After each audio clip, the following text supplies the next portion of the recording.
महाबळी कामाने अंतकाळी आधी गेरे राम नाम सामाभरी हा उत्तम नाही तरी यमदात खातो गरगरा पांडुरंगा करू प्रथम नमन पांडुरंगा करू प्रथम नमन नमो त्या माता पित्याचे पालन नमो त्या वचन सत्यवदे नमो सद्गुरु तुकया ज्ञानदीपा नमो सद्गुरु सचिदानंद रूपा नमो सद्गुरु भक्त कल्याण मूर्ती नमो सद्गुरु भास्करा पूर्ण कीर्ती आता नमो रंगभूमिका कीर्तनी उभे होती लोका टाळ मृदुंग श्रुती देखा माझे नमन दंडवत विठ्ठल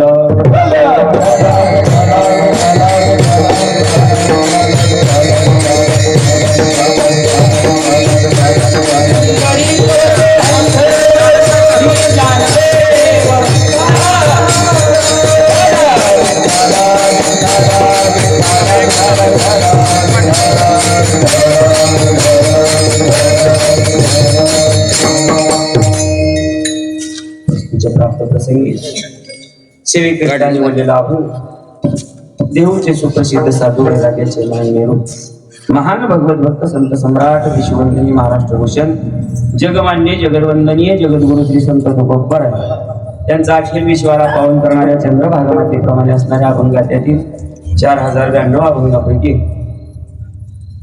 61 क्रमांकाचा 6 कडव्याचा अभंग आहे.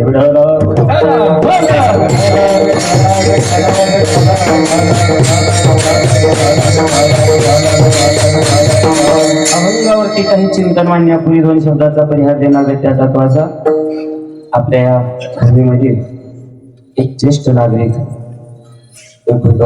हरिचंद्र गंगाराम पाटील यांच्या तसे क्रियाविधी निमित्तानं त्या पाटील परिवारांच्या वतीनं 1 दिवसीय कीर्तन महोत्सव सोहळा आणि त्या निमित्तानं हा निवडलेला अभंग त्या निमित्तानं उपस्थित सर्व श्रोतृवर्ग गायनाचार्य मृदंगाचार्य हार्मोनियम वादक सर्वांच्या चरणी विनम्र भावनेनं अभिवादन करून मी माझ्या सेवेला सुरुवात करतो. विठ्ठल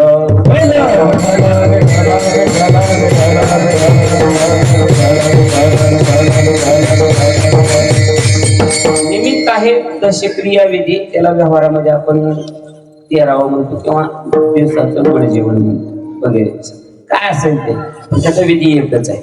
आता याचा विधी सांगत असताना जास्त वेळ मी त्याच्यात घालणार नाही का, तर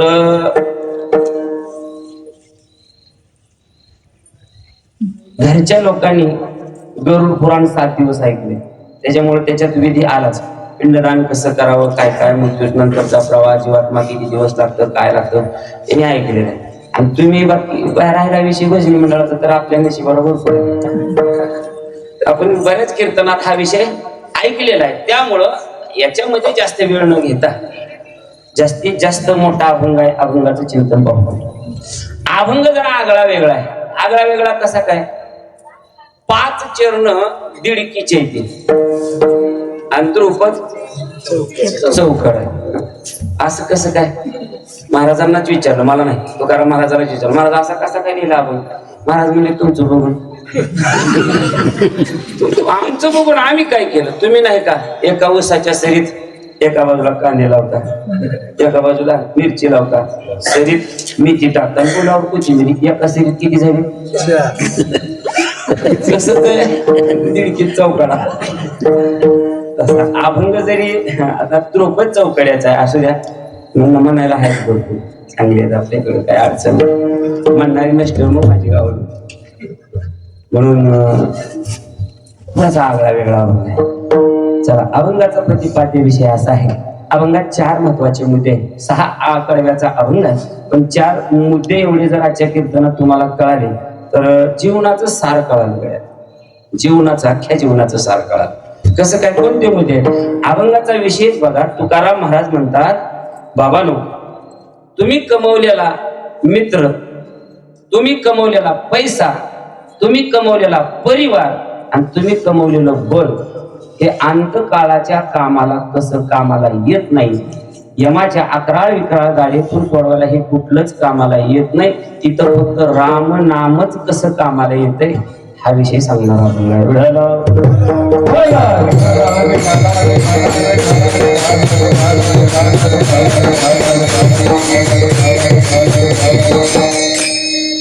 या मृत्यूलोकामध्ये मानवी जीवनाचं जर निरीक्षण केलं, बघा तुम्ही लहान बारकाईनं बघायचं जरा, प्रत्येकाच्या जीवनाचं निरीक्षण करायचं, प्रत्येकाच अगदी जन्माला आल्यापासून मरेपर्यंत ते उठल्यापासून झोपेपर्यंत माणसाचा एक ध्यास आहे बघा, एक काम करतो सतत माणूस. कोणतं काम करतो? काही ना काही माणूस गोळा करायच्या कामात आहे की नाही? काही ना काही गोळा करण्याचं काम आहे उठल्यापासून झोपेपर्यंत, आणि जन्माला आल्यापासून अगदी म्हातारपणापर्यंत वृद्धाप काळापर्यंत सुद्धा माणसं गोळा करायच्याच कामाचे असते. काही ना काही गोळा करते, काही ना काही. मग आता ते काय गोळा करावं काय गोळा करू नये, तुम्ही गोळा केलेलं किती कामाला येते हेच विषय सांगणार आपण. लय अवघड नाही, जरा अभंग एक 10-20 वेळा बारका येणं चिंतन देऊन वाचला की अर्थ कळतो लगेच लक्षात येतो.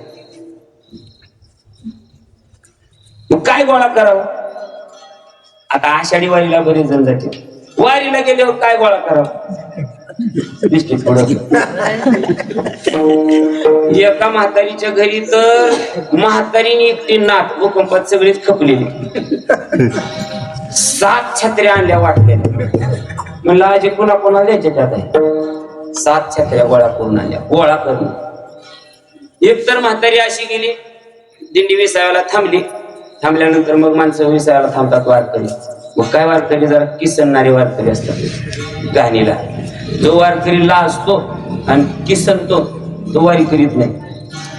ज्यांना आषाढी आळंदी ते पंढरपूर, देहू ते पंढरपूर वारी केले ते माणूस गाणीला किसलत नाही, कारण विलाजच नाही. 2-2 किलोमीटर कुठवर बी जावं माणसं म्हणजे लय घाण्याच्या कुठवर बी जात. अरे त्याच्यावरच माती ढकलून तिथं त्या कपडा हातावर त्याच्यावर झोपावं लागतो, तरी वास येत नाही, झोप लागल्याशिवाय राहतो. याला वारी म्हणायचं. मग अशा वारीत हौशे 900 गवशे असतेच. त्याच्यात काय चौघजून बसले ते लिंबाच्या झाडाखाली, जरा वेगळ्या रंगाचं पाणी प्यायले, नाव कशाला सांगू. त्या म्हातारीनं त्यांनी पेल्यावरती गिलास गोळा करून आणला. मी म्हणलं कशाला? होईल की कोंबड्याला पाणी प्यायला. म्हणून कोंबड्याला गावात तुला ठेवते तशी गिलास कशाला गोळा करावं काय याची अक्कल लागते. काही ना काहीतरी माणूस गोळा करतोच, प्रत्येकाचं जीवन गोळा करण्यात चालू. पण काय गोळा करावं?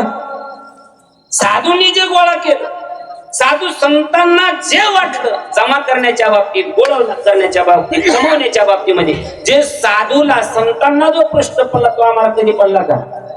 बळीच्या प्रसंगामध्ये काकड्यामध्ये प्रमाणे ते बघा, काय जन्माये ओलिया केली म्या जोडी, केली म्या जोडी, हाती घरोघरी, हाती घरोघरी,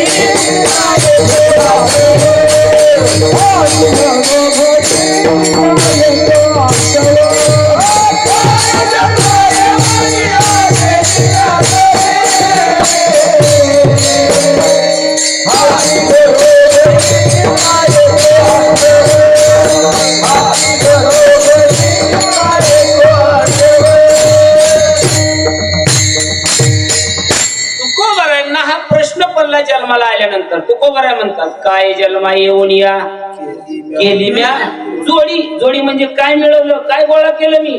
हाची गडोगडी चित्ता येतो. आला ना तरी आपल्या चित्ताला आठवलं. आपल्याला फक्त प्रपंचातल्या काही गोष्टी गोळा न केल्यावर आठवण येतो. काय म्या केलं, काय नाही केलं, सगळं गोळा करण्यातच घालव. सगळं गोळा काय गोळा करावं म्हणतो सार काही ना काही बरं चालत त्याच्यात. गोळाच करावं. पण काही माणसं बघा माणसासारखा हुशार प्राणी आहे, इतका चतुर आहे. या माणसानं बिगर कामाच्या सुद्धा वस्तू गोळा केल्या आणि कामाच्या सुद्धा वस्तू गोळा केल्या आणि त्या सगळ्या कामाला लावल्या. बिनकामाच्या कामाच्या दोन्ही प्रकारच्या वस्तू गोळा केल्या आणि त्या कामाला लावल्या. आता कामाच्या वस्तू गोळा करून कामाला लावलं साहजिक आहे, पण बिगर कामाच्या सुद्धा काही गोळा केल्या आणि कामाला लावल्या. कशा लावल्या? उदाहरण सांगतो तुम्हाला. मला वाटतं मी 2001-2 ला पुण्याला होतो, हडपसरला. त्यावेळेस मग थोडासा हरिपाठ पाठ आपण बरोबर इथं पोट्या वाचलेली, आपले सगळे ग्रंथ वाचलेले.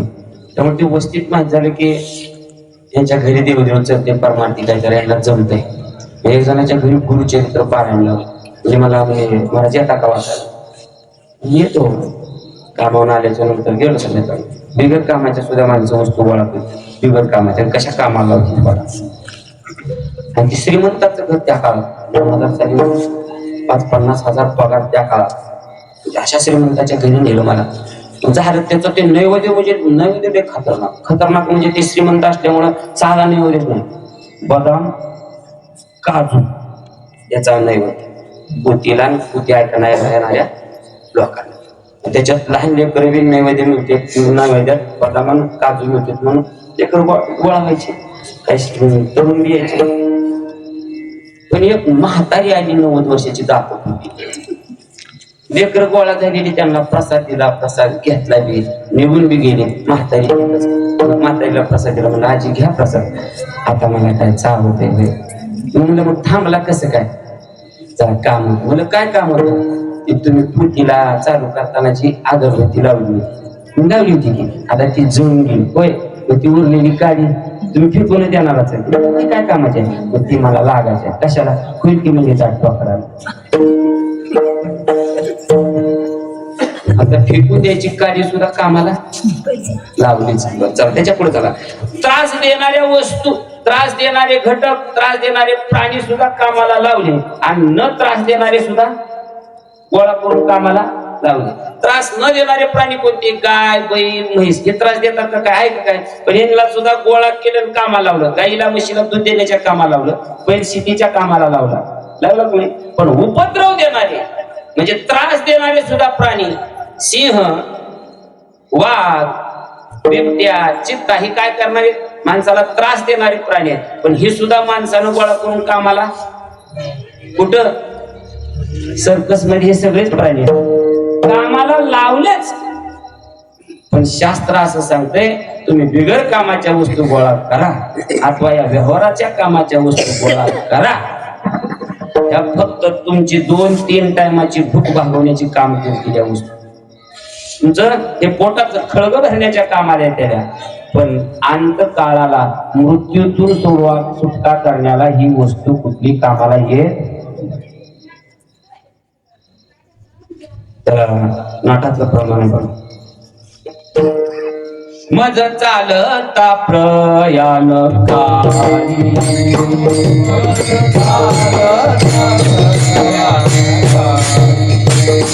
अजताल चित्रवरी,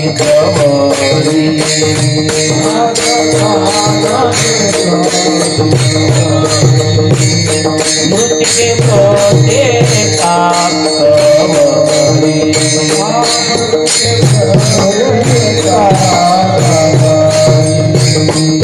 गले में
सुखाची आशा जन्म गेला या नाटकाचं प्रमाण आहे. नाट आहे 61 नाट आहेत तुकोबारायांची. ज्या कीर्तनकाराचा पाठ आहे नाट, त्या कीर्तनकाराचा कीर्तनाचा असतो मला तेवढाही नाही पाठ, जेवढा पाठ आहे तेवढाच थाट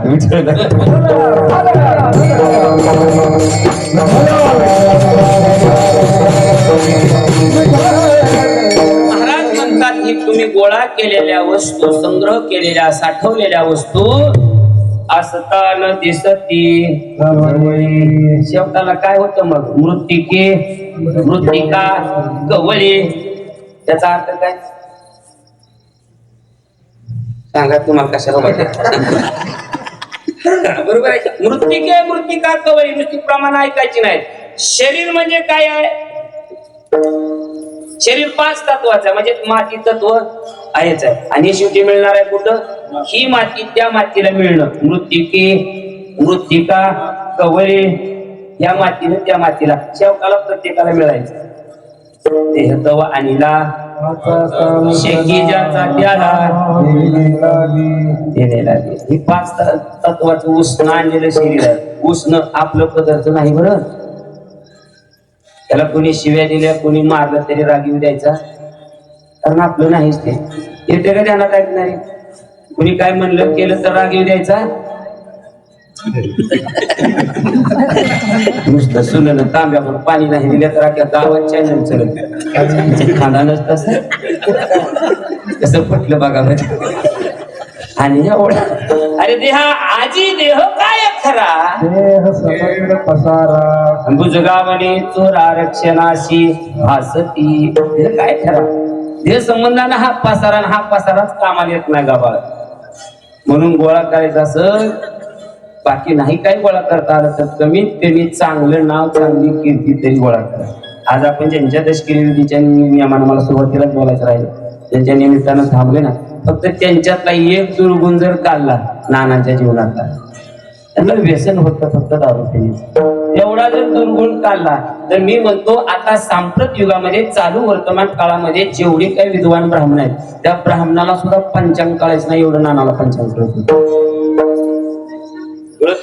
तुमची वस्तू हरवलेली, माणूस गेला आला सगळं कळत होत. एवढं ज्ञान होतं मला. कधी कोणाचं कपट नाही, निंदा नाही, काही नाही, निर्मळ जीवन जगले.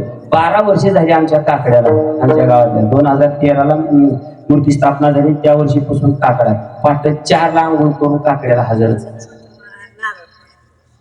4 वाजता. आता एक दुर्गुण सोडला, बाकीचा सद्गुणाला बघा.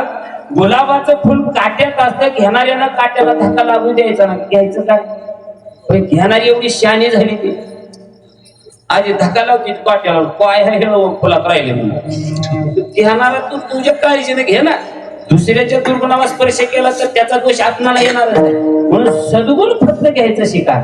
अलीकडे हे सद्गुण घेण्याचं राहिलं नाही. एकमेकाच्या कार्या करणं, दुर्गुण घेणं. एक जीवनच चाललं काय काय जणांचं कार्य करणं. पण कार्य करणाऱ्यांनी ध्यानात ठेवा, जन दुसऱ्याच्या जीवनात कार्य करतय त्याला व्यावहारिक जीवनामध्ये अथवा पारमार्थिक जीवनामध्ये त्याला कोणी काळीची किंमत देत नाही.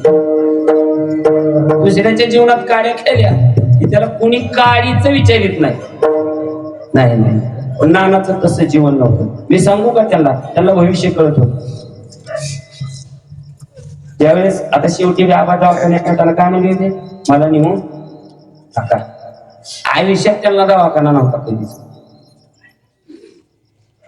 ही कृपाच असते म्हणून ज्ञानोबाला सुद्धा सांगतात आपलं मरण कळायला सुद्धा 4 लक्षण 4 खुणा सांगितल्यात. प्रत्येकाला आपापलं मरण सुद्धा कळते, पण त्याच्याकडे कोण बघतो? शेवटी ह्या देह कुठल्या तरी व्याधीनं ग्रस्त झालेला असतो, त्याला शेवटाला अंतकाळी नाम आले ज्याच्या, पण येत नाही ना, ते येऊ देत नाही. कशाला कशा तिकडे दुखण्यात आप दवतय. ती म्हणते काय करू, देवाचं नावच येत नाही तोंडाला. 4 खुणा येतात. आपलं मरण किती जवळ आले कुणाला विचारायला जायचं नाही, कुठला जाणता बघायचं नाही, ज्ञानता कुणालाच बघायचं नाही. ज्ञान भरायचा एक अभंग आहे, बदलचं सांगत नाही काय.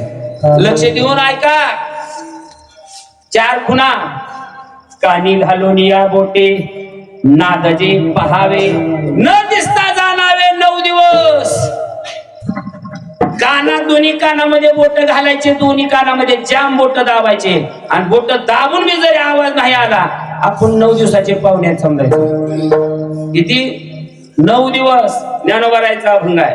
कानी घालून या बोटेला आदजे पहावे आणि न दिसता जाणावे, न पाहता जाणावे 9 दिवस. भोया पाहता न दिसता जाना, आयुष्याची गणना 7 दिवस. प्रत्येकाला प्रत्येकाच्या भोया दिसतात बघा. भोया जर नाही दिसल्या,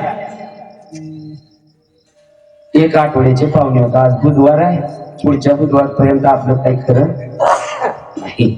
त्याच्या पुढची 3री खूण आहे का? डोळा घालून बोट चक्र जे पहावे न दिसता जाणावे. किती? 5 दिवस. डोळ्याला खचून दाबायचं किंवा डोळ्यात बोट घालायचं. चक्र दिसते बघा, लाल भूमी दिसते का? नाही दिसले की 5 दिवसात आपलं गबाळ गुंडाळायचं आहे. आता त्याच्या पुढची जवळची खूण सांगितली ज्ञानोबा सांगतात, नासागराचे आग्र न दिसता नयनी तरी त्याची दिनी म्हणा रामकृष्ण. नाकाचा शेंडा असं बघायचं. ज्या दिवशी नाही दिसला त्या दिवशी राम कृष्ण हरी म्हणायचं मनातल्या मनात. ज्ञानदेव म्हणे हे साधूचे लक्षण, हे साधूचं लक्षण आहे. अंत काय आपण पहावे. ज्ञानोबारांचा बघा पदरचं नाही, हे कळत होतं. त्या महात्म्याचं असणार दशक्रिया विधी आहे. म्हणून माणसं काय गोळा करतात आणि काय गोळा करावं. म्हणून तुकोबरांनी या नाटाच्या अभंगात सांगितलं, मज चालता प्रयाण काळी असताना दिसती जवळी. हे प्रयाण काळाला जाताना हे जमवलेलं कुणी दिसत नाही. धन दिसत नाही, मुलं बाळ दिसत नाही, संपत्ती दिसत नाही, सगळं इथं राहतं. अजून एक प्रमाण असत नाटामध्ये.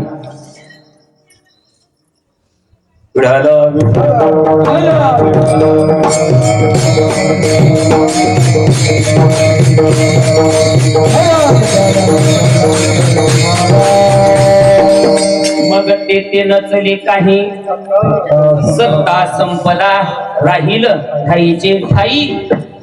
पुढे संचित जाईल ग्वाही तुका म्हणे तई. यमाची आज्ञा झाली, सत्ता संपदा राहील ठाईचे ठाई. इथं सगळं सोडून जावं लागतं. म्हणून हे कामाला येत नाही, गोळा केलेली वस्तू कामाला येत नाही. याच्यावर चौघांनी शंका घेतली आणि त्या चौघाच्या शंकेचं उत्तर म्हणजे मी मगाशी म्हटलेली अभंगातले 4 महत्वाचे मुद्दे. चौघांनी शंका घेतली. कुणी कुणी? एक पहिली शंका घेतली मित्रानं, दुसरी शंका घेतली पैशावाल्यानं, तिसरी शंका घेतली कुटुंब पोसणारा कुटुंब प्रमुखानं आणि चौथी शंका घेतली पहिलवानानं. चौघांची शंका एकेका कड्यामध्ये. पहिली शंका घेतली मित्रानं. मित्र म्हणला, महाराज तुम्ही असं कसं म्हणता? गोळा केलेली वस्तू कामाला येत नाही, पण मित्राला शास्त्रामध्ये औषध म्हटलेलं आहे. मित्र वनव्यामध्ये मनाला येत ना मला गाडा. मित्र वनव्यामध्ये गारव्या साधका.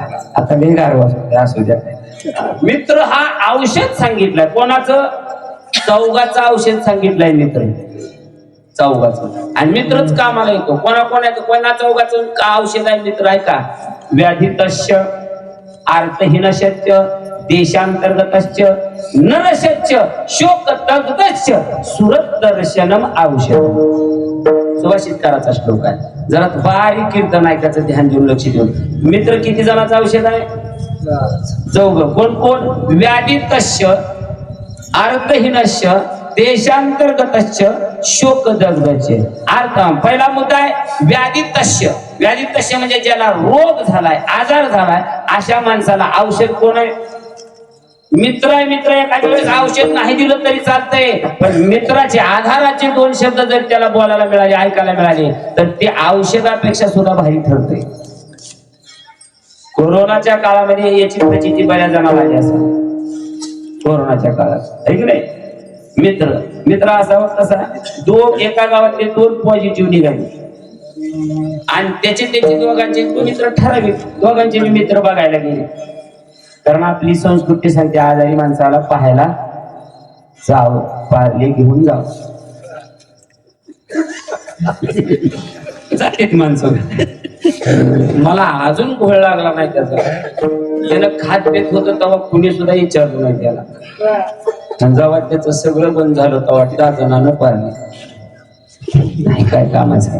तर मी गेले 2 मित्र, दोघांचे 4 काय 5 ते मित्र आले. म्हणजे आता एकाच्या मित्रांचं ऐका तिथं परिस्थिती. एक मित्र म्हटला घाबरायचं नाही. आमच्या दुसऱ्या खाल्ल्या गलीत बी गेल्या आठवड्यात एक जणाला झालता. तो दुरुस्त होऊन आला. द्यायचं नाही, धीरानं राहायचं. आता माघवारी जवळ आली आहे, आपल्याला वारीला जायचंय, चालत जायचंय, भ्यायचं नाही. काय होत खरंच ते 2 दिवसात नीट होऊन आलं. पण दुसरा ग्रुप दुसऱ्या मित्राला गेलेला, तुम्ही गेले बघायला पॉझिटिव्ह निघाली का तुम्ही? काल आमची 2 पाहुणे गेली बघा अशी पॉझिटिव्ह. जागेत मेलं ते, जागेत मेलं. माझा मुद्दा संपला. मित्राचे 2 धीराचे शब्द हे काय? औषध आहे. मित्र म्हणजे औषध आहे. व्याधीत आजारी पडलेल्या माणसाला मित्र औषध आहे. बर, अर्थहीन आर्थिक संकट आलं, पैशाची चढचण आहे, पैसा संकट पडलं पैशाचं, त्यावेळेस सुद्धा कोण कामाला येतं? मित्रच कामाला येतं. कितीही परिस्थिती येऊ द्या, घरातले सुद्धा कोणी तुम्हाला रुपये द्यायचं नाही, पण फक्त मित्राला कॉल करा. तो मित्र असावा जीवाचा. नाहीतर ते नुसतं उगं प्रत्येक वेळेस कीर्तनाला गेलो उजनीला चल म्हणणारा नसावा. ते तुम्हाला नाही गोळ करायचं.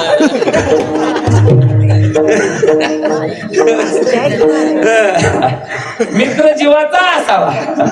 मग कसलंही संकट पडू द्यावं. एक जणाकडे एक जणाचे 10,000 होते, ते तंगच करायला सावकार टाक माझे 10,000. आणि त्याचा ज्याच्याकडे 10,000 होते त्याचा मित्र गेलता यात्रेला चारीरामला. ते म्हणला फक्त या 8 दिवस थांब, यात्रेवर माझा मित्र आला ना, हा तुझे तोंडावर फेकतो. ते खरंच आला मित्र. म्हणजे अरे काय म्हणला, ती सावकारला करायला काय झालं, पैसे मला नाही, त्याचे 10,000 घेतले. झालं म्हणले मित्रांनी बँकेतून करून 10,000 त्या तोंडावर फेकून आलं. मित्र होता म्हणून तोंडावर फेकून आला पाहिजे. मित्र नसता तर आपण तोंडावर पडावं लागला. एवढा मित्र आधार देतो. मित्राचा आधार आहे. जमा केलेला, गोळा केलेला, मिळवलेला मित्र एवढा कामाला येतो.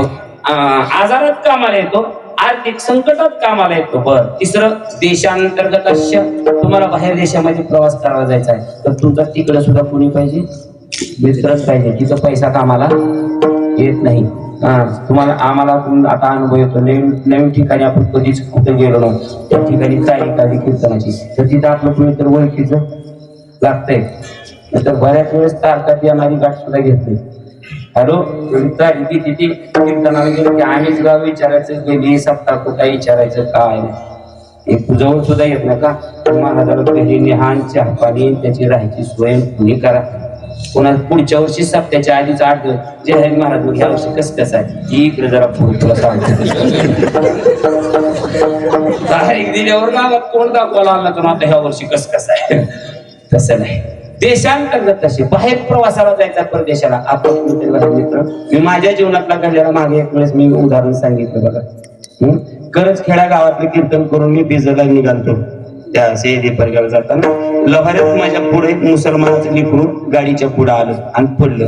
देशांतर्गत मित्र असावा. गाडीच्या पुढे आलं आणि ते उभारली गाडी, पण ते आडवं पडलं. 10-11 वर्षाचं लिखून असेल बारकं मुसलमानाचं, आणि त्याच्या पायावर पुढचं चाक जाऊन थांबलं. माझं घाबरून गेलो. म्हणलं आता काय खरं नाही. 50 मुसलमान जमा झाले. 50. मी पोशाखावरच होतो तो, तरी तसंच फेता तसाच कालेच हितलं की बीजाचं कीर्तन करून कालेच कीर्तन करायचं. त्याही पर्याय आले बाबा 50. मग कोणी त्यांच्या हिंदी भाषेत बोलाले तर कोणी मराठीत बोला. महाराजाला लय गडबड होती, काही म्हणाले कुणी असं करावे. मी म्हणलं हे 50 आहे ते कमीत कमी 100 फाट केला तर महाराज. दोघांनी एकाने 2-2 बी दिले तर महाराज 100 फाट शेकडा तर कमी नाहीच. शेकडा तर मिळणारच. पण तेवढ्यात माझा उगा राम चमत्कार लय बी असा जीवलग नव्हता. फक्त ते महाराज म्हणून राम गायत होतं, ते हाय कामाला म्हणून मी राम गायत नव्हतं. फक्त तोंड ओळख तेवढा जीवलग बी नव्हता. मुसलमानाचाच होता. ते लांबून बघितलं रिक्षा चालित म्हणजे अरे महाराज काय झालं. आणि म्हणजे डिकरू पडले आडवं, मला कीर्तनाला जायचं. ते मग ते डिकरू उचललं, काय त्याच्या पायाला लागलेलं इंजिन ऑइल लावलं केलं. मग मी खिशातले 2,000 काढले आणि त्याला सांगितलं, बाबा हे 2,000 किती दवाखाना कर, मी येतो, अजून काय लागले तर बघू, मी मला कीर्तनाला. महाराज रुपया द्यायचा ना, सगळं माझं मी बघतो, ह्याचा काय खर्च, तुम्ही फक्त कीर्तनाला जा. त्याच्याच जातीचा माणूस महाराज म्हणून बोलायला 50 मुसलमान आपल्या आपल्या दुकानात जाऊन बसले. तिथं जर तो मित्र माझा आला नसता तर ह्यांचे शेकडात फटके खावे लागले असते. देशांतर्गत परदेशात जाताना पैसा खिशात नसला तरी हरकत नाही, पण कोण लागतो? मित्र लागतो. मग तुम्ही कसं काय म्हणता मित्र गोळा केलेला कामाला येत नाही? अहो, आजारात मित्र कामाला येतो, पैशाच्या संकटात मित्र कामाला येतो, परदेशात मित्र कामाला येतो. बर, शोकामध्ये काय त्याच्यावर दुःखित प्रसंग आला असा तर दुःखाच्या टायमाला सुद्धा मित्रच धीर देतो. कसं काय? त्याला एक प्रमाण सांगतो. भगवान कृष्ण परमात्मा आणि अर्जुन या दोघांचं नातं कोणतं होतं? व्यावहारिक नात्याने विचार केला तरी आत्या मामेची पोरं होती, पण हे दोघं मित्राचं नातं होतं. मुळात नातं कोणतं होतं या दोघांचं? मित्राचं नातं होतं. पण ऐका, ही गीता जी सांगितली 700 श्लोकाची, ही गीता आपल्या जन्म दिलेल्या माईला सांगितली नाही, जन्म दिलेल्या बापाला सांगितली नाही, सणा आपला बंधू बळीराम दादा, त्या बळीराम दादाला सांगितली नाही. ती गीता ते गुह्य कोणाला सांगितलं? जे न सांगे माता देवकीसी, जे न सांगे पिता वसुदेवासी, जे न सांगे बंधू बळीभद्रासी, ते गुज अर्जुनेशी संगत असे. ते गुह्य अर्जुनाला सांगितलं. कशामुळं? बघा तुम्ही, मैत्रीमुळे. घरी मुलं आई वडिलांना सुद्धा विषय बोलायचे नाहीत, पण ते कुठं बोलतात? मित्रापाशी आपला अंतःकरण उकलतात, सांगतात सगळं काय अडचणी असतील ती. मग एवढा मित्र जर आमच्या कामाला येतोय, सुख दुःखात तो सहभागी होतोय, 10-11 दिवस आमच्या घरी दुःखाचं वातावरण आहे, त्यांनीच आधार दिला. कुणी? मित्रानं. पाहुणे रावळे मशानातूनच परतले, पण राहिला कोण 11 दिवस आमच्या बरोबर? मित्र राहिला. तर महाराज म्हणजे मित्र कुठपर्यंत कामाला येतो? मित्र अजून एक उदाहरण आहे का? मग या पहिल्या प्रमाणात मित्र कुठपर्यंत कामाला येतो? पांडवांचं स्वर्गारोहण एकदा महाभारतातली कथा ऐका. कृष्ण परमात्म्याचं निर्याण झालं, त्या व्याधाचा बाण लागला, भगवान परमात्म्याने अवतार संपवला. पांडवांनी राहिले. आता पांडवांनी विचार केला, आपणही आता जायचं म्हणजे निज आम्हाला स्वर्गाच्या ठिकाणी. आणि 5 पांडव आणि त्यांची धर्मपत्नी द्रौपदी हे 6 जण सदेह स्वर्गाला जाण्याकरता निघाले. लक्ष देऊन कथा ऐका. सदेह देहा सगट स्वर्गाला जायला निघाले 5 पांडव द्रौपदी. सिरियल ऐका, हे कसे जात होते. पुढल्या तोंडाला धर्मराज आहे समोरला, त्याच्या पाठीमागं भीम आहे, त्याच्या पाठीमागं अर्जुन आहे, त्याच्या पाठीमागं नकुल आहे, त्याच्या पाठीमागं सहदेव आहे, आणि त्याच्या पाठीमागं द्रौपदी. हे 6 जण चाललेत. हिमालय पर्वतापर्यंत गेले. भारत पृथ्वीचं भ्रमण झालं. हिमालयाचा पर्वत, सुमेरू नावाचा पर्वत आला, आणि तिथून पुढे निघाले. तिथून पुढे निघाल्या काही अंतर चालू गेल्या द्रौपदी चक्कर आल्यागत झाली आणि द्रौपदी खाली पडली. जशी खाली पडली तशी द्रौपदीनं प्राण सोडला. धर्माच्या पाठीमागं असलेल्या भीमदादानं कृष्ण परमात्म्याला विचारलं, हे दादा, हे कृष्णा, अरे आमची धर्मपत्नी 5 पतीमध्ये 1 पत्नी असून सुद्धा ती पतिव्रतेमध्ये गणली जाणारी आहे, मग ती काय आली नाही आमच्या बरोबर? का पडली? का मृत्यू झाला तिचा? त्यावेळी कृष्णानं दिलेलं उत्तर ऐका. आता या दृष्टांतातून मला मित्र बी सांगायचं आहे आणि वागायचं कसं, आपलं सोबत काय जातंय हेही प्रत्येकाने जरा ध्यान द्यायचे. तुम्ही कृष्ण परमात्मा सांगतात, भीमा, द्रौपदी एवढ्या करता खाली पडली. आपण 5 पती होतो, आपण 5 भाऊ होतो, पण 5पैकी तिचं सगळ्यात जास्त प्रेम अर्जुनावर होत. पंक्ती भेद केला पतीमध्ये, पंक्ती भेद केलेल्याचं पाप तिला नडलं. देहा सकट द्रौपदी स्वर्गाला जाऊ शकली नाही. 5 पांडवांची धर्मपत्नी धारातीर्थी पडली, मरण पावली. त्याच्यानंतर काही अंतर गेल्यावर सहदेव पडला. सहदेव विमानात तोच प्रश्न केला, म्हणले कृष्णा, आता सहदेव पडला, माझा भाऊ पडला, बार का पडला? तो सहदेव विद्वत्तेमध्ये श्रेष्ठ होता, ज्ञान होतं त्याला. तो पशुपारखी होता. पक्ष्यामधलं म्हणजे प्राण्यामधलं जास्त कळत होतं त्याला. प्राण्यामधलं घोडे, त्या काळात युद्धाला घोडे लागायचे, हत्ती, हे जे आहेत प्राणी, हे सगळं त्याला कळायचं. तो देव म्हणे घोडा कसला, सगळे. नुसतं तो चेहरा शरीर बघितलं, नुसता घोडा पाहिला की सगळं त्याचं बायोडाटा काढून द्यायचा. म्हणजे एवढी विद्वत्ता होती. आणि मग त्या ज्ञानाचा गर्व आलता त्याला की माझ्यासारखं कोणी विद्वान नाही. त्या गर्वामुळं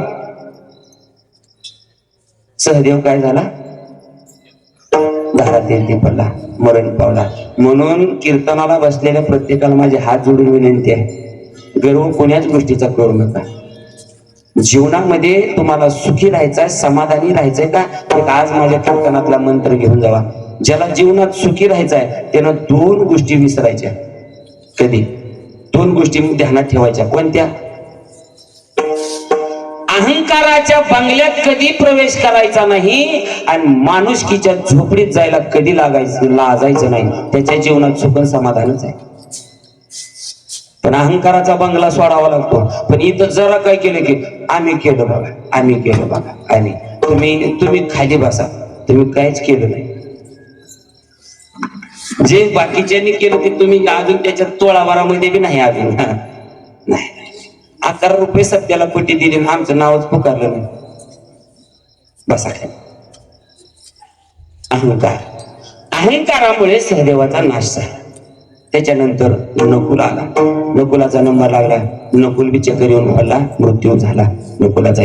भीमदादाने विचारलं, कृष्णा आता नकुल पडला. नकुलाला काय झालं? नकुलाला रूपाचा अभिमान होता. 5 पांडवामध्ये सगळ्यात देखणा नकुल होता. जसं देवाचं स्वरूप आहे राजस सुकुमार, तसा मदनाचा पुतळा असावा तसा नकुल होता. हे किती जणांना माहित आहे? महाभारत ऐकले, पांडव प्रताप ऐकलं सगळं. ह्याच्यात मित्र बी सांगायचं, आपण काय कसं वागायचं ह्याच्यात, ह्या दोन्ही बी गोष्टी तुम्हाला कळतील. नकुलाला रूपाचा अभिमान होता. त्याला वाटायचं माझ्यासारखं रूपवान कोणी नाही. म्हणून कृष्णानं सांगितलं, भीमा त्याला याचा अभिमान होता म्हणून तो पडलाय. स्वर्गाला जाताना अभिमान चलत नाही. पुढे गेल्याच्या नंतर लागला नंबर अर्जुनाचा. कोणाचा? अर्जुनाचा. बळीराम आपलं भीमाने विचारलं, कृष्णा अरे अर्जुन बी गेला, ज्याचं धनुष्य गांडीव धनुष्य, त्याला धनुर्विद्येमध्ये श्रेष्ठ गणलं जाणार, ते तर लढलं म्हणला. कृष्णानं सांगितलं, धनुर्विद्येचा अहंकार होता अर्जुनाला. माझ्यासारखी धनुर्विद्या कोणाला जमत नव्हती, म्हणून तर जगाचा पाप माझ्या घरी राबतोय. हा गर्व अर्जुनाला आला होता. त्या गर्वामुळे अर्जुन खाली पडला. आता राहिले किती जण? हा कसं आहे, किती जण राहिले? 3 जण राहिले. कस काय? एक वाढते पुढे थोडे गेल्यावर वाढवायचं. थांबा, वाढीतो तुम्ही, काय काळजी करू नका. 2 राहिले. त्याच्यातला पल्ला मागचा आता कृष्णाच्या मागचा. आता कुणी विचारायचं भीम का पडला आणि कुणी सांगायचं? म्हणून मी विचारलं देवाला, भीम का पडला? तुम्ही म्हणता होतात का तिथं तवा ही जाताना, पण भीम पडला. त्यावेळेस उत्तर त्याचंही दिलं. भीमाला त्याच्या 2 गोष्टीचा अभिमान होता. कोणत्या? बरं, 100 कौरवाला एकटं जमू देत नव्हतं. असं कवळ्यात 5-25 धरलेलं कौरव दादा म्हणत होत. लय ताकद म्हणजे काय? दुसरा अभिमान होता त्याच्या पोटातल्या जठराग्नीचा. भीमाच्या पोटामध्ये अन्न पचन करण्याकरता प्रत्येकाच्या पोटात काय आहे? जठराग्नी आहे. पण भीमाच्या पोटामध्ये रुद्र नावाचा जठराग्नी होता आणि त्याला वरदान होतं. पृथ्वी मध्ये जेवढे पर्वत आहेत, पर्वता एवढे ढीग जरी अन्नाचे भीमानं खाल्ले तर ते जठराग्नी तृप्त होत नव्हता. कळायचंच असेल तर दृष्टांत सांगतो, तुम्ही ऐकलं पण ऐका. त्याच्यात जठराग्नीचा प्रताप आहे का? एक वेळेस सहज बसल्या रुक्मिणी आई साहेबांना काय म्हणत आले की कृष्णाला म्हणू लागल्या द्वारकेला असताना, तेव्हा धनी मालक हो देवा म्हणजे बोल रुक्मिणी अहो किती दिवस झालं म्हणजे भीम भाऊजीला बोलवा की जेवायला ह्या त्या मामाची पोर होती ना भीम भाऊजीला जेवायला बोला एकदा तारखेला जगाचा बाप म्हणत होता जगाचा बाप कृष्ण कोणाला आपल्या पत्नीला रुक्मिणी हे बघ एक वेळेस 3 टाइम काय आठवडाभर ह्या द्वारका नगरीला अन्नदान खाऊ घालतो पण ते मला एक टायमाला बोलवायचं मला लावू रुक्मिणी असं मला तुम्हाला कोणतं एखादं काम सांगितलं की असंच करता म्हणून माता मंडळीला माझी हात जोडी विनंती आहे त्यानं नाही म्हणाले ग बस जावा फजी ती तुमचीच होणार आहे ऐका पुढचा दृष्टांत पुढं पण बायाले हाटी आम्ही केव्हा सांगितलं की तुमचं तर तसंच असतंय बोलवा म्हणलं तर नाही ग जमणार नाही मग पुन्हा तुम्ही हवंच की काय व्हायल्यावर मग मलाच फजिती बघावं लागेल मलाच निस्ताराचं मग बोलवा बोलवा तर बोलवा सांगितलं बाबा म्हणजे करा स्वयंपाक केला स्वयंपाक आणि दादाला बोलवलं जेवायला बसला घेऊन पाठावर जेवायला कृष्ण म्हणले दोघ जण कृष्णाला माहित होत आणि मेवण्याचं नातं ही अगोदर विनोद करून मस्करी करून मोठ्या पोटाचा अमुक तमुक त्यानं म्हणायचं तू गुरु राखी हा गुरु राखणारा काय रे तुझा दिमाग म्हणायचं भीमान आणि कृष्णाने त्याला म्हणायचं वार मोठ्या पोट्याला कारण भीमाला खायचं जास्त होतं ना मी विनोद केले बसले जेव्हा कृष्णाने सांगितलं दादा हो भीम दादा तुमचं होऊ द्या मी पुन्हा बसतो नाही बस की नाही म्हणजे तुझं तर बरोबर पुन्हा मीच खातो आणि बसवली आणि रुक्मिणी साहेबांनी जेवढ्या द्वारकेतल्या 10 होत्या तेवढ्या सगळ्या स्वयंपाकाला लावल्या होत्या आपल्या धाराशिव जिल्ह्याला जेवढं जेवण लागतंय जिल्ह्याला तेवढं आधीच करून ठेवलं रुक्मिणी साहेब चपाती ताटात वाढायला जायच्या चपाती वाढली किचन मध्ये आता किचन शब्द नवीन आपण बोलावं लागेल की चालू बोल स्वयंपाकघरामध्ये वरण आणायला जाईपर्यंत यानं चपाती पार करायची 2.5 तास चपातीची वरणाची भेट होऊन गेली वरण वाढलं चपाती आणायला गेली वरण पार चपाती टाकली वरण आणायला गेली 2.5 तासात त्यानं वरणाभरा चपातीच खाल्ली नाही रुक्मिणीला सुटला घाम सगळा स्वयंपाक संपला सगळा संपल्यानंतर मग त्याचे स्वयंपाकाला बाया होत्या आचार्याच्या ते राशा त्यांना रुक्मिणी म्हणाल्या अगं म्हणजे काय चपाती करू नका वारीत तुम्ही वारी केली नाही का केली मग वारीत स्वयंपाकाला नव्हतं का होतं की मग वारीत कसं असते चपाती नसते चपाता भाकरी नसते भाकरा अगं जरा साईज वाढवा हा दोलच्या दोल भाकरी ती म्हणला येऊ दे ही बी पार त्या स्वयंपाक करणाऱ्याला बी घाम सुटला म्हणल्या मालकीन झालं की त्याचं पोट भरलं का एक तर कोणाला जेवायला बोलवू नाही आणि बोललो तर पोटभर खाऊ घातल्याशिवाय त्याला उठवू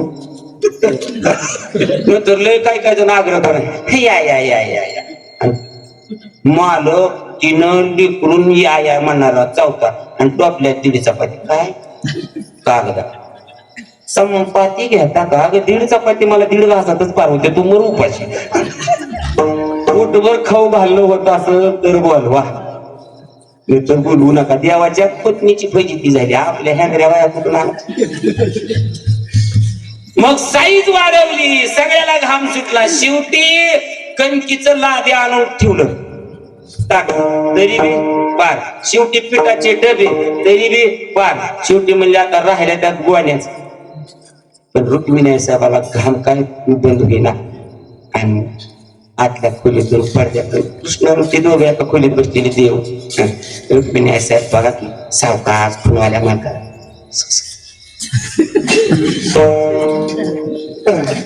देवाने ओळखीलं आता माझं काम पडले आता जरा आपण कानाडोळा करायचा बघून नव्हे एवढाच मोका साधाचा आपण सांगितलं होतं का ना बोलू नको म्हणून पण लय आठ असतात ते कृष्णा इकडं मग बघितलं 5 मिनिट म्हणले गेले देव काय झालं हे काय कळ नाही का दिसत नाही का गाम म्हणले मग तुला सांगितलं होतं की आता माहीत तुम्हीच बंद करा म्हणले घा आता शेवटी तू का म्हणे लग्न भाज आणि ती लाज स्वामीशी पत्नीची लाज राखणे पतीचं काम आहे देवानं सांगितलं काळजी करू नको काय कर जा मधल्या खोलीत अलीकडून 3 नंबरची उतरण पहिल्या देवाच्या घरी सुद्धा उतरणी होत्या अलीकडून 3 नंबरची उतरण खालून 5 नंबरचं गाडगं त्याच्यात गुळाचा खडा ठेवला तेवढा आनंद ह्याच्यात ताटात ठेवू अहो इथं किंटवानं ताटात वाढले ती ढेकर दे नाही तुला ही मी ऐकत ना म्हणतो ना मी सांगत ना मी पुढचं फाटा हानीत बसता मी मग ती गेल्या रुक्मिणी नाही साहेब ते गुळाचा खडा आणला आणि भीमाच्या ताटात ठेवल्या ह्याला पोच पावत्याने वाच म्हणून हात धुतले गेला दादा निघून गेल्यावर आईसाहेब म्हणल्या किंटला न वाढलं त्याचं पोट भरलं नाही आणि आता गुळाच्या खड्यानं कसं काय पोट भरलं कारण त्या पोटातल्या रुद्र नावाच्या जठराग्नीला वरदान होत कुंतीच्या हाताचा घास खाल्ला की भीमाचं पोट भरत होतं एक घास जरी काही बी खाऊ घातलं कुंतीनं असा यदा कदाचित प्रसंग आपल्यावर येणार आहे म्हणून आत्या घरी आली तेव्हा त्या आत्याच्या हाताने ह्यानं खाड ठेवलं होतं उतरवडीच्या गाडग्यात याला बुद्धी म्हणावं मग तर आपली बी हेळ काही बी गोळा करीत बसली ती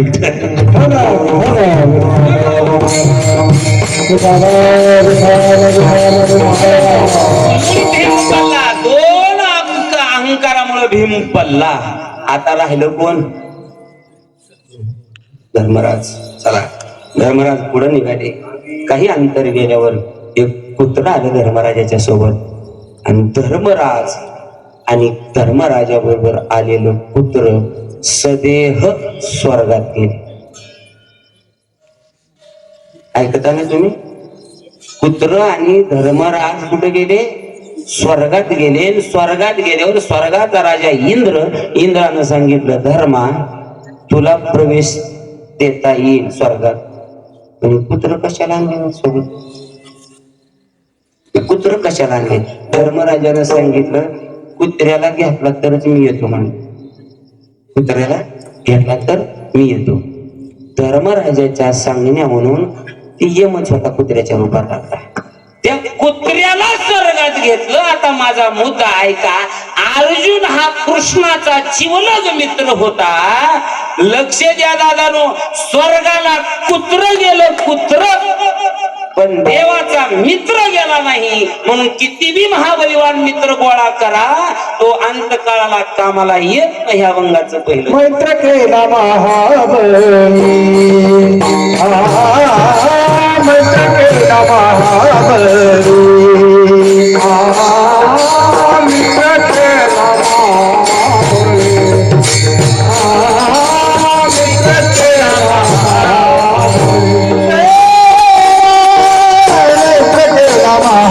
महाबली मित्र केला महाबली मैत्र केला महाबली मैत्र केला महाबली मित्र केला महाबली मित्र केला महाबली कामानये अंतकाळी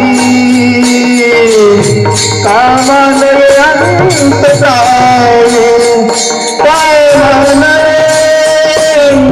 अंतकाळी कामानये अंतकाळी आधी घेर राम राम राम राम आधी घेर राम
मित्र कामाला येईल तुम्ही जोडलेला पण अंतकाळाच्या कामाला मित्र कामाला येत नाही भगवान परमात्मा जगाचा बाप मित्र होता अर्जुनाचा पण अर्जुनाच्या अंतकाळाला कामाला आला आपला कुठे येणार आहे म्हणून मैत्र केला महाबळी कामानये अंतकाळी. बघा कौरव पांडवांचं युद्ध अठळ होतं. अठळ म्हणजे अठळच होतं. भगवान परमात्मा शिष्टाईला गेले आणि सांगितलं कौरवांना, दुर्योधना तसं करू नको. युद्ध करून कोणाचं चांगलं होणार आहे? दोघांचीही हानी होणार आहे. रक्तरंजित क्रांती होईल. त्यापेक्षा तू एक काम कर, पांडवांना 5 गावं तरी जागिरी दे. एकेका पांडवाला 1 गावाची जागिरी देऊन टाक. पण दुर्योधनाची भाषा तुम्हाला सगळ्यांना माहिती आहे. काय? सुईच्या टोकावर बसली एवढी माती नाही, तसं नाही. ते सुईचं टोक जेवढं बसतंय ना तेवढी जमीन सुद्धा मी देणार नाही. कोणचं बी घेतलं तर तेच होईल. मी देणार नाही पांडवांना. आणि मग शेवटी भगवान परमात्म्याने पर्यायच तिथं नीतीच उपदेश केला. दुर्योधना संघटित राहावं रे. संघटित राहण्यानं किंमत राहते. एकत्रित राहा. भावाभावाची ताकद कधी असते? जोपर्यंत ते भाऊ एकत्रित आहेत. कुठलीही वस्तू, त्या वस्तूची ताकद कधी असते? जोपर्यंत संघटित आहे तोपर्यंत. बरोबर आहे का? तुम्ही दररोज व्यवहारातली उदाहरणं बघता, तुम्ही व्यवहारातली, पण त्याच्यातून बोध घेत नाही. ज्यावेळेस असं कीर्तनातून माध्यमातून ऐकलं की मग हे असं आहे का असं वाटतं. लक्ष द्या. तुम्ही द्राक्षे घ्यायला जाता, बरोबर? ते द्राक्षे विक्रेता काय करतो, जे घड असतात ते घड असे त्याच्या गाड्याला बांधलेले असतात आणि सुटे एका टोपल्यात, त्याच्यात त्या टोपल्यात ठेवलेल्या बऱ्याच मावश्या आपल्या माश्या गोंगालेल्या असतात. माश्या गोंगालेल्या असतात, ठीक आहे. आणि ते घड टांगलेलं असते. मग ते गिराईक कसे दिले द्राक्षे? ते म्हणले घडाचे 60 रुपये किलो. बर, ते खाली टोपल्यातले ते म्हणले 20 रुपये. असं का? एकाच झाडाचे आहेत ना, एका शेतकऱ्याकडून आणले. मग त्या घडाच्या द्राक्षाची किंमत 60 रुपये किलो आणि टोपल्यात त्याची किती? त्या दुकानदारांना दिलेलं उत्तर ऐका जरा, किती मार्मिक आहे. तो दुकानदार म्हणला ते घडाचे आहेत का, ते भाव किलो धरून आहेत म्हणून त्यांची किंमत जास्त आहे. हे आपल्या भावबंधाला सोड नाहीत म्हणून यांची 20 रुपये वंगळ तोंड करून 20 रुपये. आणि ह्याच यादीत आहेत सगळे भाऊ 20 रुपये कोणी पुत्र खाईना. नुसते कीर्तन ऐकायचे, त्या कानानं ऐकायचं, तिकडून सोडून द्यायचं. कशाला कीर्तन प्रवचन करायचे? ऐकलं पाहिजे. एकी भावाची महत्वाची, एकीचं बळ, एकता पाहिजे महत्वाची. म्हणून हाच उपदेश केला कृष्णाने जाऊन देवाने. अरे ऐका, 2 जरी भाऊ असले, दोघांचा जरी एक विचार असला तर जगातली कुठलीच ताकद त्याला त्याच्यात भेद करू शकत नाही. पण त्या दोघा भावाचा विचार पाहिजे. पण त्या दोघा भावाला भेद करण्याकरता एकच ताकद आहे. तेवढी जर आवरली भावाभावाने तर जगाच्या पाठीवर पुन्हा त्यांना कोणीच रोखू शकत नाही. त्यांच्या शक्तीला ती एक ताकद आहे, ती म्हणजे ते बाहेरून आलेल्या मावश्या. काय त्यांच्या जीवित औषध असतं हे. एकाच आईच्या उदरातून आलेली. एक घर फुटलेलं बघितलं मी. का? धाकला भाऊ शेतावून येत होता, थोरला भाऊ बाहेर, एकत्र कुटुंब होतं. आणि याने येताना ऊस आणला का त्या बिचाऱ्यानं आणलं. 2 तुकडे होते आणि त्याच्या मनीनं त्याने आलं. भावाचं बी पोरग पळत आलं आणि त्याचं बी पोरग पळत आलं पळत आल्या यानं आपलं सरळ हाताने जे हाताने येईल ते देऊन टाकला. पण ते बघितलं भाऊ जाईन नेमकं त्या भावाच्या पोराला गेलं वाड्याकडलं वाड आणि ह्याला बुडाकडलं. लगेच आल्या तिनं कान धरले. कळालं भावाचं प्रेम. सकाळीच ऊसाचा तुकडा आणला तर माझ्या लेकराला वाढ दिला. आपल्याला म्हणले की बुडाकडचं दिला. काय एका जागी राहण्यात माझा नाही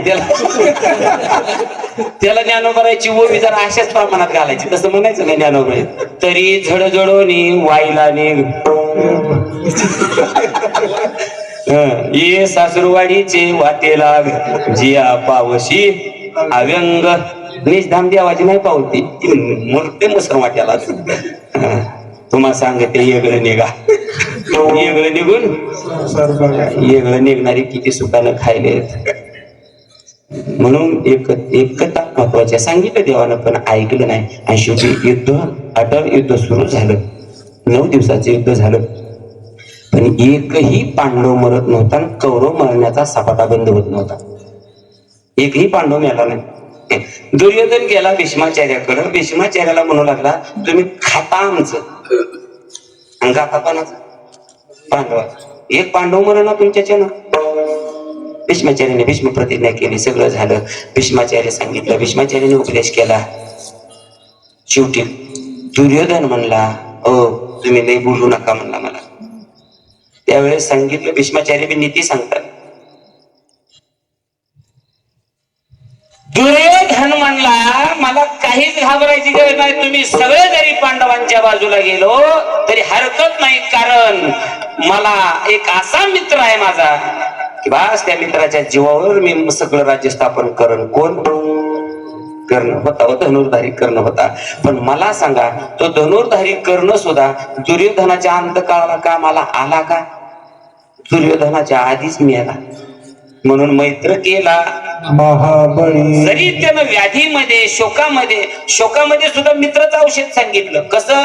भीष्माचार्य शरपंजरी पडले, सगळे भेटून गेले, पण काय त्यांना बरंच वाटना, सगळे बाणं लागलेले अर्जुनाचे. पण ज्यावेळेस कृष्ण परमात्मा मित्रत्वाच्या नात्यानं भेटायला आले आणि बघितलं देवाकडं, एकदा देवाचं मुख मित्रत्वाच्या नात्यानं बघितल्या तेवढ्या वेदना होत्या पण कमी झाल्या. शोक दग्धश्च, दुःख झालेलं सुद्धा दुःख सगळं विसरलं आणि भीष्माचार्यांच्या मुखातून भगवान परमात्म्याची 1000 नामाची नामावली बाहेर पडली. त्यालाच म्हणतात विष्णू सहस्त्र नाम. बाकीचे भेटायला आले त्यावेळेस का सुचलं नाही? मित्र तसा असावा लागतो.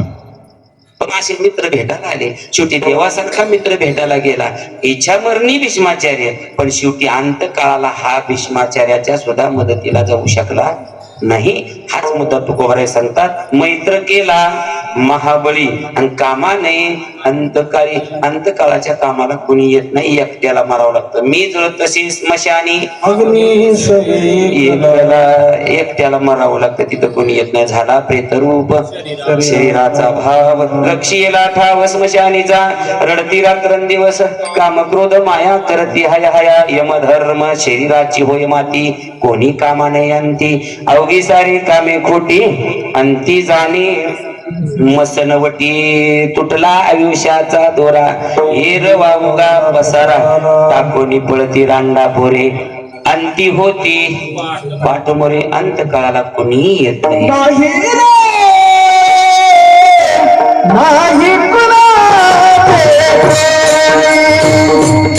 नाही रे,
अंतकाळाला कुणीच नाही कोणाच. अभिमन्यूला धनुर्धारी जगामध्ये धनुर्विद्येमध्ये श्रेष्ठ असणारा पिता अर्जुन होता. जगाचा बाप ज्याचा मामा होता. पण चक्रव्यूहामध्ये पडलेल्या अभिमन्यूला अंधकाळातून सोडवायला कोणी गेलं नाही. कोणाची कोणी तुझे नव्हे रे कोणी. अंतिजासी कलारी प्राण्या माझे माझे म्हणून. दोन दिसाची तुझी जवानी पुढे नाही टिकणार.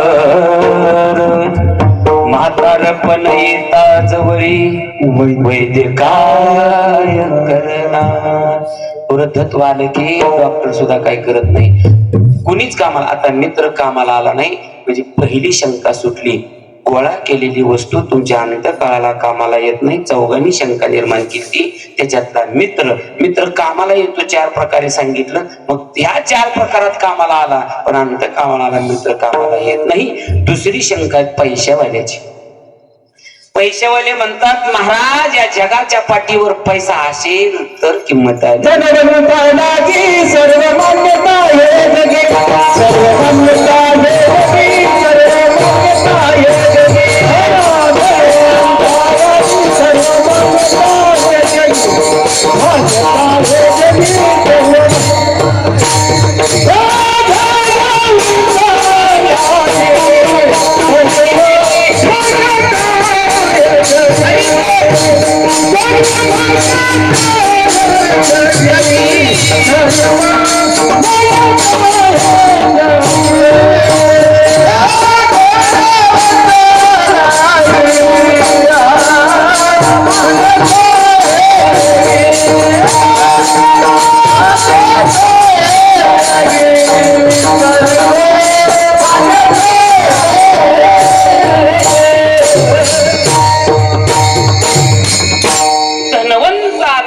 सर्व मान्यता. हे जगी पैसा असेल तर त्याला सगळी मानते. जाऊ दे बाहेरचं जग मानायचं सोडा. घरातली माणसं सुद्धा पैसा असणाऱ्यालाच किंमत येते. म्हणती माझा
पैसा घ्यायचा, धनाच्या संबंधाने घ्यायचा. जोवरी चळन गा तोवरी म्हणती माझा, मानिती लहान थोर देह सुखाची आकार, कैसे विपरीत झाले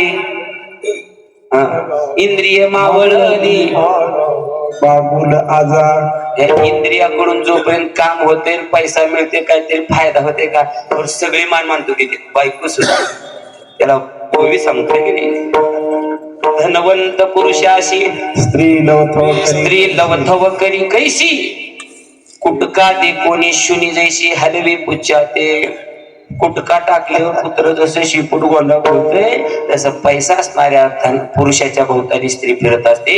त्याच्या पुढची ओवी ऐकनाथ महाराज भागवतात सांगतात, त्या धनाची होता तुटी स्त्री वसवसोनी लागे पाटी, तुमच्या नावरती गोष्टी उटी फडफडून उठते. मग तुम्हाला काय कळतच नाही, तुम्ही असंच आहे. आणि जर पैसा होता का तुमच्यासारखं गावात न जगात कोण नाही. जोवरी चळण गा आणि पुन्हा जर चळण संपलं, कोणतं शरीरातलं बी चळण संपलं, हातातलं बी चळण गेलं की मग काय माहिती माहिती का, मग इंदोरीकर महाराज म्हणाला सांग, मग ती 60 एकरचा सुद्धा कोण होतो, गबास रडू नको.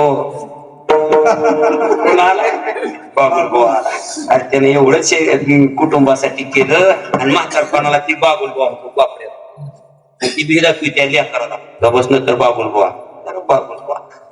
बाबुल बुवा झाला कशामुळं, हातातलं बी गेलं आणि पात्रातलं बी गेलं. जवरी चळण गा तवरी म्हणती माझा धन. आणि धनालाच किंमत आहे, सगळे पैशाला, बाहेरचे घरातले सगळे पैशालाच मान मानतो देतात.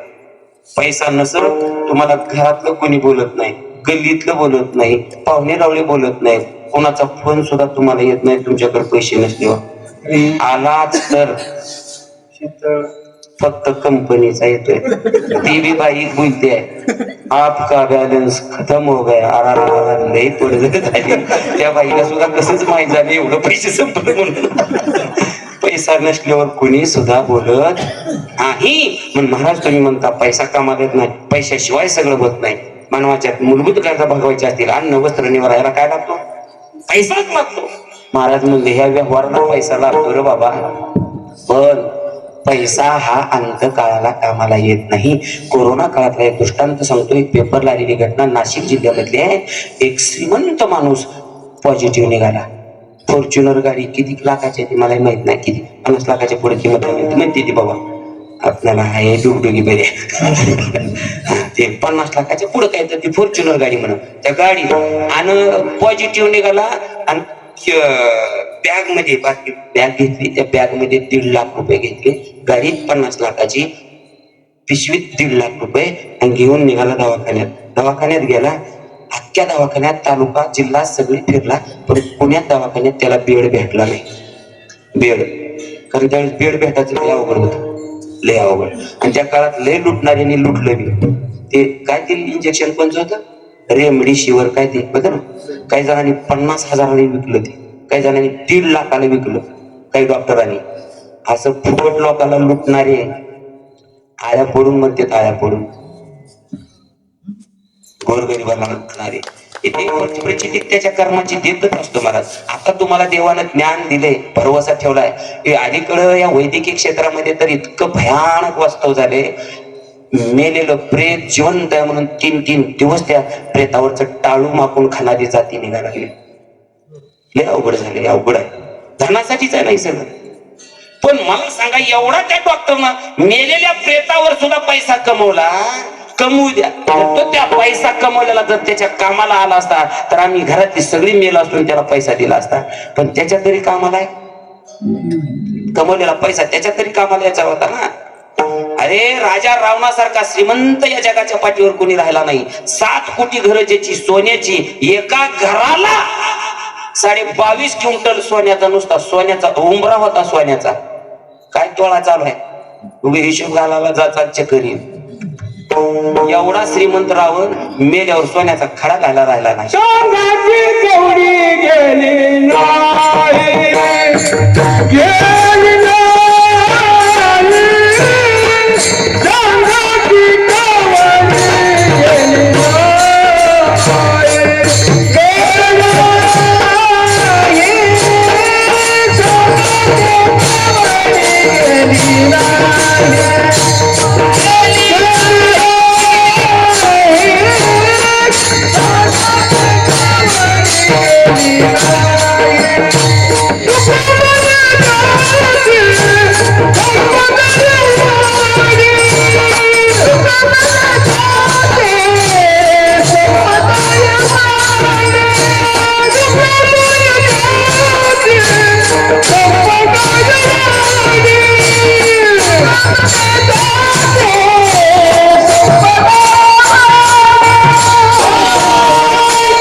ऐका, रावणाला धन नेता आलं नाही, धनानं रावण सुटला नाही, एवढा महत्वाचा मुद्दा घ्यायचा. मग हा 1.5 लाख रुपये घेतले, पिशवीत 50 लाखाची गाडी आहे, क्वाट भेटण्याकरता हिंडतोय, पण कोणी सुद्धा क्वाट दिला नाही. एक भिकारी दिवसभर भीक मागायचं, संध्याकाळी ते पॉझिटिव्ह निघालं, संध्याकाळी क्वाटवर जाऊन क्वाट करायचं. त्या भिकाऱ्याला त्यानं म्हणलं हो ही फॉर्च्युनर गाडी आणि ही पिशवीतले 1.5 लाख घे, पण काय दे मला, ती क्वाट पेड दे. भिकारी म्हणलं ही तुझी 50 लाखाची गाडी आणि 1.5 लाखाची पिशवी घेऊन जर मी मेलो, तुझ्या पैशाला काय?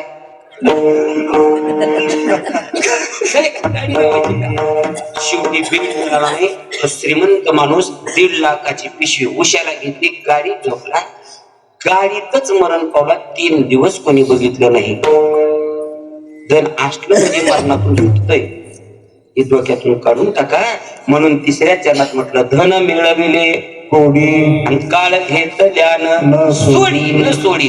काळ घेतल्याशिवाय सोडत नाही, अंत काळाला धन येत नाही. बरं, धन आला नाही, मग तुमचा परिवारात मने हा परिवार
चौथ्या चरणात तुकाराम महाराज म्हणतात, तुम्ही जोडलेला, तुम्ही गोळा केलेला मित्र अंत काळाला येत नाही.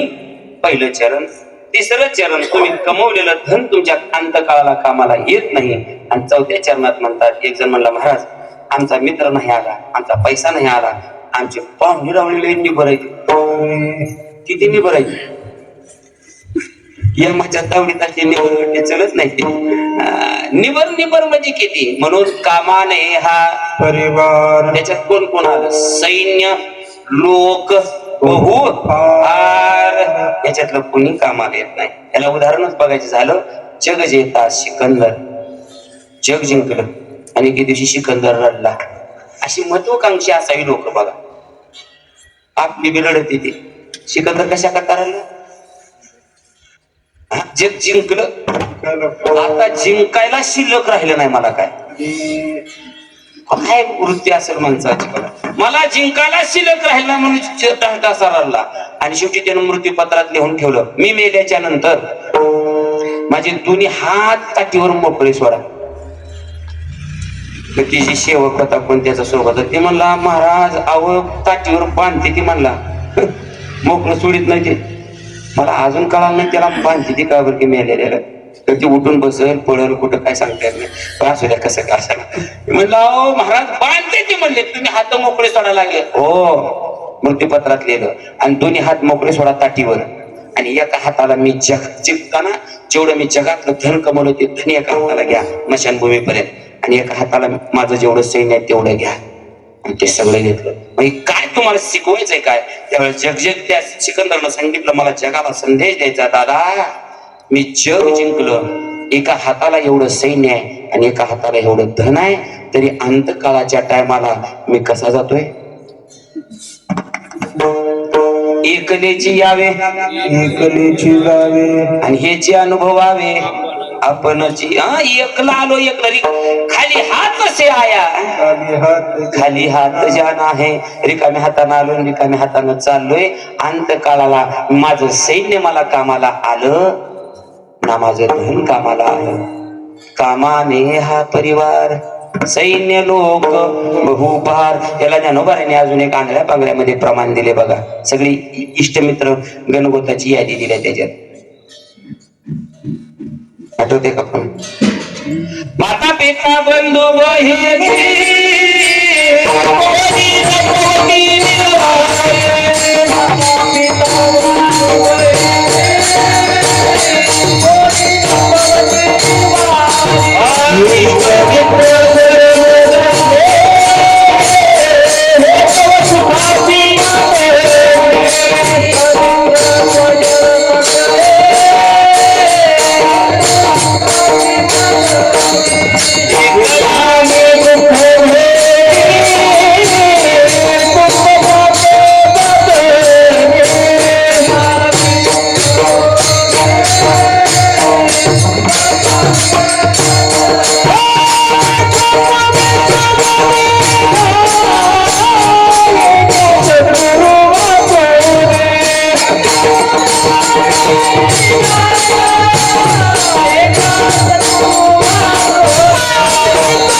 नाही का कामा नाही हा परिवार आणि सैन्य लोक बहुफार. मग कोण कोण ज्ञानोबायांचं प्रमाण आहे. ज्ञानोबाया म्हणतात माता पिता बंधू बहिणी कोणी न पवते निर्वाणी बर इष्ट मित्र स्वजन सखे हे तव सुखाची जन हे सुखाचे आणि अंतकाळीचे नाही. कोण नाही अंतकाळाला एकल्याला जायचं एकल्याला यायचं जायचं एकट्यानं आपुली आपण संसार बंधन एवढा कोणी येत नाही. आई येत नाही बघा. एक मॉडर्न जमान्यातली आई ते काय म्हणते त्याला हे फिरायला जायचं काय म्हणते ठिकाणी प्रेक्षणीय स्थळाला पर्यटन स्थळ. हा पर्यटन स्थळ. ते पर्यटन स्थळ बघायला गेली घाटावर आणि त्या वळणाला ते दडवायचे त्याची कशी त्या भिंतीवर उभा केली पोराला आणि शेल्फी घ्यायची बळू बळू बळू असा करायला गेला बळ पल्ला नाही पल्ला खाली 30 फूट 35 फुटावर खाली गेला पण ते कर्मधर्म सेवकाने त्याच्या हाताला लागलं झाडाची खाली 15 मिनिट लेकरू ही वरून माय बघत होती 30 फूट खाली वरून बघत होती आणि ते 15 मिनिट लेकरू डावा हात जागावला किती सोडायचं पुन्हा उजवा हात धरायचं किती मिनिट 15 मिनिट वरून जेलमध्ये दिलेली माय 9 महिने जिनं रक्ताचं पाणी करून ज्या लेकराला पोटलं ती वरून बघणारी माय म्हणते बाळ्या आता तुझं दुःख भगवान आहे मला दोन्ही हात सोडून दे. जिथं आई कामाला आली नाही तिथं बाई सुद्धा काय कामाला येणार नाही. म्हणून कुणीच कामाला येत नाही. माता पिता कारण बाई शब्द बोलल्यावर तुम्हाला अवघड वाटलं असेल त्याला प्रमाण आहे. शेजेची कामीन दूर राहे सोडविना राजा आणि अनेक सोयरी कोण सोडवत नाही तिथं कोणी सोडवत नाही.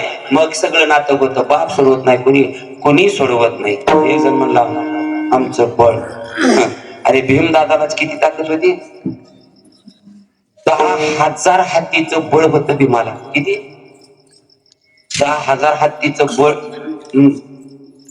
एका गावातलं मंदिर आकाश शिखरात सगळं उचलून दुसरीकडे नेऊन ठेवलं असत. 10,000 हत्तीचं बळ एवढा बळवान.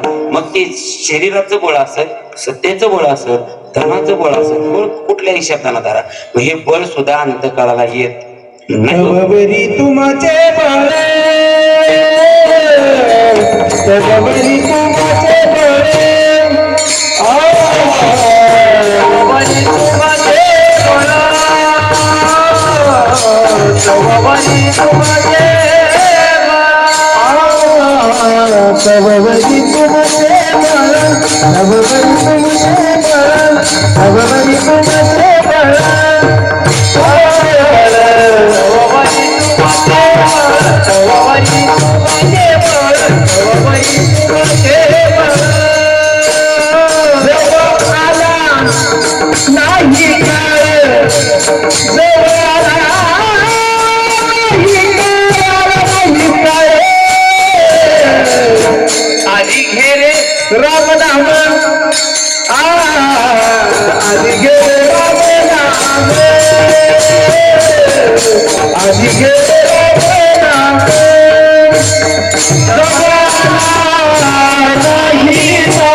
जोपर्यंत काळ आला नाही यमने आला नाही. एखाद्याला तारुण्याचं बळ असतं ते कुणालाच मानित नाही. तारुण्याच्या मध्ये न मानी कोणासे सदा मुसमुशी धुळी जैसा धुळे म्हणजे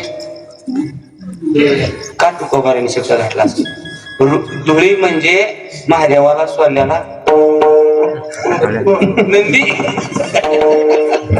तो जसा कसा असतो कोणाच्या विधानात शिरून हे करून तसा ती मानत नाही कोणाला. पण कुठपर्यंत याला या मानात फासा टाकला.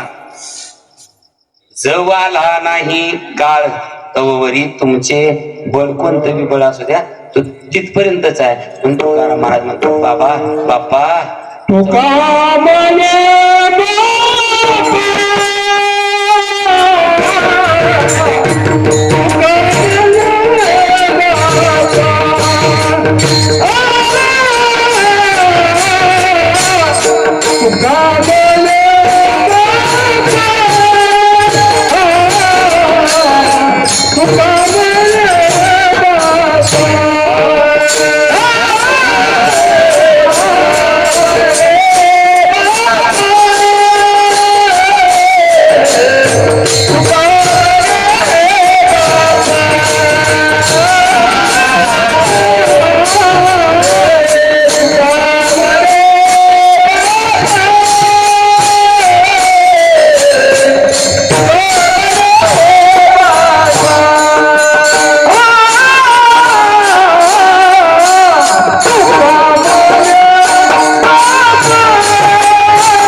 लोकांच्या शंकेचं खंडन केलं. तुम्ही कमवलेला मित्र, तुम्ही कमवलेलं धन, तुम्ही कमवलेलं परिवार आणि तुम्ही कमवलेलं बळ हे अंत काळाला कसं कामाला येत नाही आतापर्यंत मी मांडलं. म्हणून तुकोबाराय सांगतात, बापा का म्हणे, बापा काय कर चुकवी 84च्या. आता हेच प्रमाण काही जण मला म्हणत असेल, तू का म्हणे बापा आणि कीर्तन संपू गप्पा गप्पा तुका म्हणे बाप्पा चुकवे 84च्या खेपा, 84ची खेप चुकवा. मग म्हणले महाराज याला उपाय काय? तुम्ही म्हणले धन कामाला येत नाही, मित्र कामाला येत नाही, कळालं. पण आम्हाला ह्या 84च्या यमाच्या तवड्यातून सुटण्याकरता उपाय काय असेल तर आधी घे नाम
आधी घे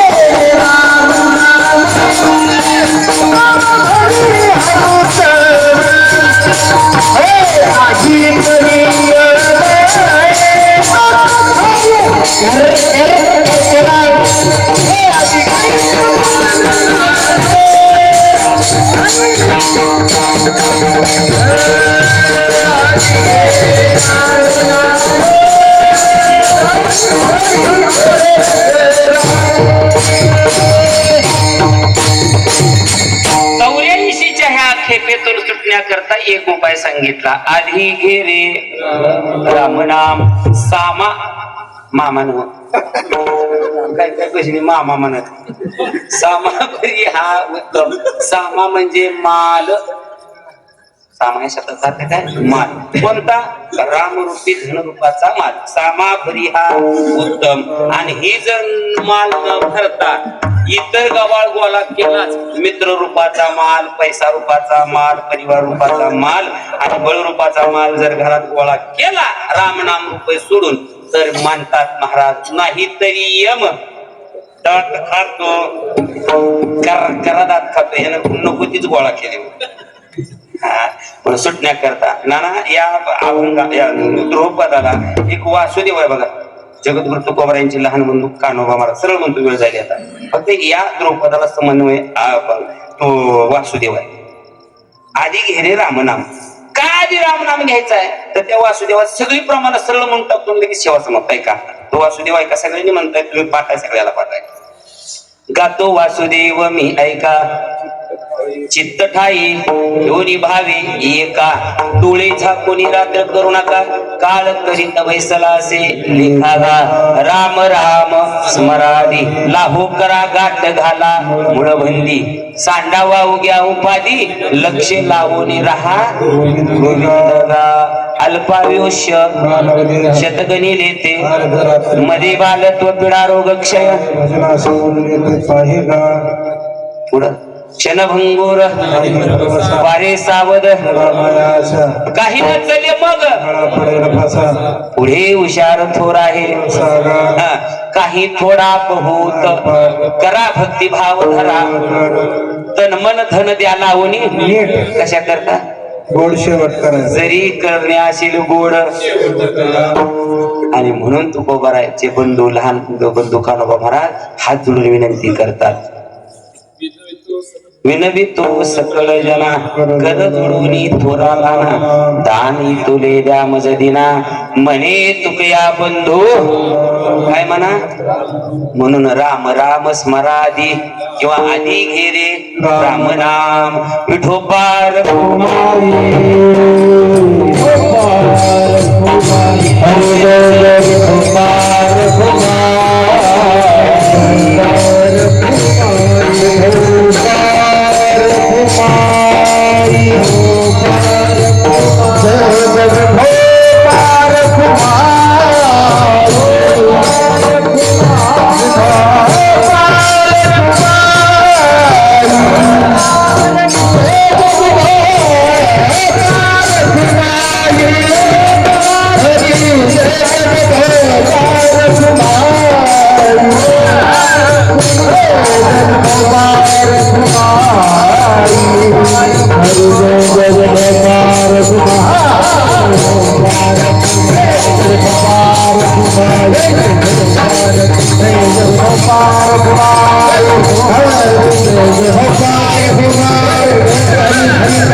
ज्ञानेश्वर माऊली महाराज माऊली राम